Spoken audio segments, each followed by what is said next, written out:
बिस्मिल्लाहिर्रहमानिर्रहीम। अस्सलाम वालेकुम। सऊदी वज़ारत दाखिला ने कहा है कि कोरोना वैक्सीन के दोनों खुराकें लेने के 8 माह बाद मोहसिन वैक्सीन याफ्ता का स्टेटस बरकरार रखने के लिए बूस्टर डोज लेना ज़रूरी है और ये इसकी बुनियादी शर्त है।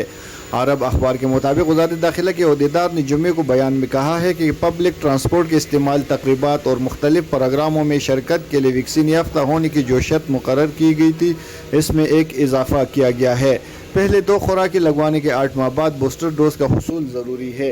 वज़ारत दाखिला ने बयान में कहा है कि माशरे में कोरोना वबा के मुदाफ़ियाती निज़ाम मजबूत बनाने के लिए बूस्टर डोज का हुसूल नागज़ीर है। वायरस की नई शक्लों के असरात से बचने के लिए इसकी अहमियत बढ़ गई है।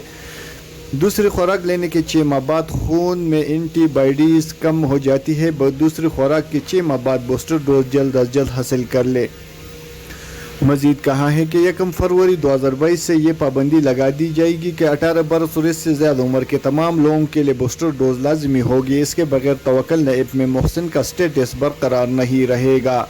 जो लोग दूसरी डोज के 8 माह बाद तक बूस्टर डोज नहीं लेंगे, तवक्कुल नैब में इनका स्टेटस मोहसिन बरकरार नहीं रहेगा।